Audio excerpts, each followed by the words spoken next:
दोस्तों, अगर आपके अकाउंट में 1 करोड़ रुपए आ जाए तो आप अमीर बनोगे या 2 साल में फिर से गरीब। सच ये है कि 90% लोग यहाँ सबसे बड़ी गलती करते हैं। इमेजिन करो, सुबह आपकी नींद खुलती है और फ़ोन पर मैसेज आता है 1 करोड़ रुपए आपके अकाउंट में क्रेडिट हो चुके हैं। पहले कुछ मिनटों में आप खुश होंगे, लेकिन अगले कुछ दिनों में शुरू होगा असली खेल। कोई कहेगा कि सारा पैसा बिटकॉइन में डाल दो, रातों रात डबल हो जाएगा। कोई कहेगा कि मार्केट क्रैश होने वाला है तो एफडी करा के चैन की नींद सो जाओ। और कुछ ज्ञानी दोस्त कहेंगे कि चुपचाप इंडेक्स फंड में डालो और भूल जाओ। दोस्तों, सच तो ये है कि इनमें से कोई भी पूरी तरह सही नहीं है और कोई भी पूरी तरह गलत नहीं है, क्योंकि पैसा कमाना एक स्किल है, लेकिन उस पैसों को सही जगह प्लेस करना एक पूरी तरह अलग गेम है। ज़्यादातर लोग निवेश को एक लॉटरी की तरह देखते हैं, जबकि ये असल में एक मैप की तरह है। आज की इस वीडियो में हम मार्टिक फाइनेंस पर इसी मैप को डिकोड करेंगे। हम कैश और सेविंग अकाउंट्स की सुरक्षा से लेकर वेंचर कैपिटल और क्रिप्टो के उस खतरनाक इलाके तक जाएंगे जहां या तो महल बनते हैं या बर्बादी होती है। दोस्तों, अगले कुछ मिनटों में आप समझ जाओगे कि आपके 1 करोड़ को कहां खड़ा होना चाहिए। लेकिन आगे बढ़ने से पहले एक कड़वा सच जान लो, इस पूरी दुनिया में ऐसा कोई इन्वेस्टमेंट नहीं है जो हाई रिटर्न दे और जिसमें नो रिस्क हो। अगर कोई आपको ऐसा बोल रहा है तो समझ लीजिए वो आपको लूटने की तैयारी में है। दोस्तों, इन्वेस्टमेंट की दुनिया का सिर्फ एक ही उसूल है, रिस्क और रिवार्ड का बैलेंस। अगर आप ज़्यादा पैसा कमाना चाहते हो तो आपको उतनी ही गहरी अनसर्टेनिटी को गले लगाना होगा। रिस्क को हम अक्सर सिर्फ पैसा डुबाने के तौर पे देखते हैं, लेकिन स्मार्ट लोग इसे 3 और तरीकों से नापते हैं। पहला है वॉलीटिलिटी, यानी कीमत का झूला। आज आपका पोर्टफोलियो 10 लाख रुपए का है, कल 8 लाख का हो जाए और परसों 12 लाख का। क्या आपका दिल ये बर्दाश्त कर पाएगा? दूसरा है ड्रॉ डाउन, यानी टॉप से लेकर बॉटम तक की गिरावट।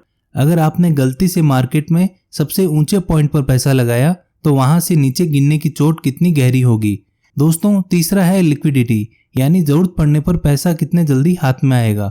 आपके पास 5 करोड़ की जमीन हो सकती है, लेकिन अगर कल सुबह आपको हॉस्पिटल के बिल के लिए 10 लाख रुपए चाहिए और आप उसे बेच नहीं पा रहे हो तो उस करोड़पति होने का कोई मतलब नहीं है।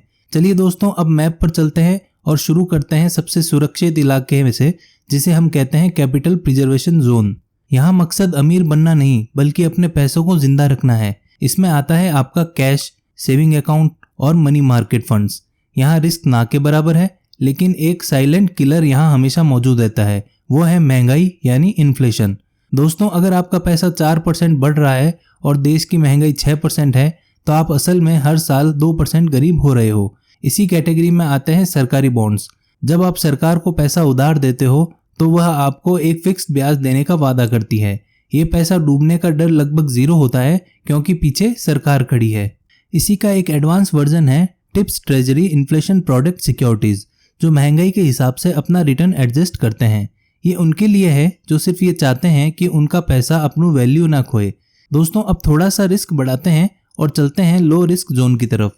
यहाँ आप थोड़े से एक्स्ट्रा रिटर्न के लिए तैयार हो। यहाँ आते हैं हाई ग्रेड म्युनिसिपल बॉन्ड्स और इन्वेस्टमेंट ग्रेड कॉर्पोरेट बॉन्ड्स। मतलब आप बड़ी और मजबूत कंपनियां जैसे रिलायंस या टाटा को पैसे उधार दे रहे हो। कंपनियां सरकार से थोड़ी ज़्यादा रिस्की होती है, इसलिए वह ब्याज भी ज़्यादा देती है।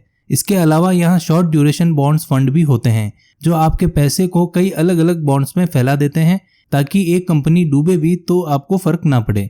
दोस्तों, जैसे जैसे हम मैप के बीच में पहुँचते हैं, हम मॉडरेट रिस्क के इलाके में कदम रखते हैं। यहाँ से उतार चढ़ाव असली ड्रामा शुरू करती है। यहाँ आते हैं हाई यील्ड कॉर्पोरेट बॉन्ड्स, जिन्हें अक्सर जंक बॉन्ड्स कहा जाता है। दोस्तों, ये उन कंपनियों के बॉन्ड हैं जिनकी हालत थोड़ी खराब है, इसलिए वह आपको लुभाने के लिए बहुत ज़्यादा ब्याज देते हैं।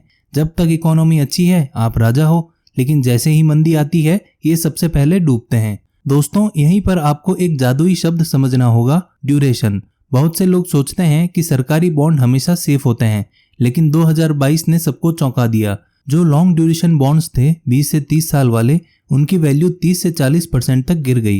ये पैसा डूबने का रिस्क नहीं था, ये इंटरेस्ट रेट रिस्क था। जब बैंक का ब्याज बढ़ता है तो पुराने बॉन्ड्स की कीमत गिर जाती है। दोस्तों, इसी कैटेगरी में रियल एस्टेट भी आता है। प्रॉपर्टी में पैसा तो बनता है, लेकिन ये कब बिकेगी, कितना रेंट देगी और उस इलाके का फ्यूचर क्या होगा, ये सब एक बड़ा सवालिया निशान होता है। नाउ दोस्तों, बात करते हैं उस जोन की जहां से दौलत बनती है, हाई रिस्क जोन। यहाँ सबका चाहिए S&P 500 या निफ्टी 50 इंडेक्स फंड आता है। स्टॉक में रिस्क होता है क्योंकि कंपनियां हर दिन ऊपर नीचे होती है, लेकिन यहाँ भी लेयर्स हैं। ब्लू चिप स्टॉक्स यानी कि बड़ी कंपनियां थोड़ी शांत होते हैं, जबकि छोटी कंपनियां रॉकेट की तरह ऊपर जाती है और पत्थर की तरह नीचे गिरती है। अब यहीं पर आते हैं rates, real estate investment trust, जो आपको बिना जमीन खरीदे रियल एस्टेट का मालिक बना देते हैं, लेकिन इनकी कीमत शेयर बाजार की तरह हर सेकंड बदलती रहती है। और फिर आता है मैप का सबसे आखिरी कोना, एक्सट्रीमली हाई रिस्क। यह वो इलाका है जहां डू और डाई वाला सीन है। यहाँ आते हैं लेवरेज फंड्स, जो उधार के पैसे से आपकी कमाई को 3 गुना कर सकते हैं, लेकिन नुकसान को भी 3 गुना कर देते हैं। दोस्तों, यहाँ ऑप्शन और फ्यूचर्स हैं, जहां आप सिर्फ दाव लगा रहे हो कि कीमत कहां जाएगी। अगर आप सही हुए तो मालामाल और गलत हुए तो जीरो। प्राइवेट इक्विटी और वेंचर कैपिटल भी इसी लिस्ट में है। आप किसी नए स्टार्टअप में पैसा लगाते हो ये उम्मीद में कि वह अगला गूगल बनेगा। दोस्तों, सच ये है कि 10 में से 9 स्टार्टअप फेल हो जाते हैं, लेकिन जो एक चलता है वो आपकी 7 पीढ़ियों की गरीबी मिटा सकता है। दोस्तों, आखिर में एक स्पेशल कैटेगरी आती है जिसे हम अल्टरनेटिव एसेट्स कहते हैं। सोना और चांदी यहाँ सबसे पुराने खिलाड़ी है। ये आपको बहुत अमीर नहीं बनाएंगे, लेकिन जब दुनिया में युद्ध या आर्थिक संकट होगा तब यही आपका साथ देंगे। और फिर आता है आज का सबसे हॉट टॉपिक, क्रिप्टो करेंसी। दोस्तों, ये डिजिटल गोल्ड भी है और डिजिटल जुआ भी। इसमें रिटर्न करोड़ों में हो सकता है, लेकिन ये रातों रात 90% गिर भी सकता है। साथ ही आर्ट, महंगी घड़ियां और विंटेज कारें जैसी चीजें भी हैं जिन्हें बेचना मुश्किल है, लेकिन इनकी वैल्यू समय के साथ बहुत बढ़ सकती है। तो अब सवाल यह है कि आप क्या करोगे।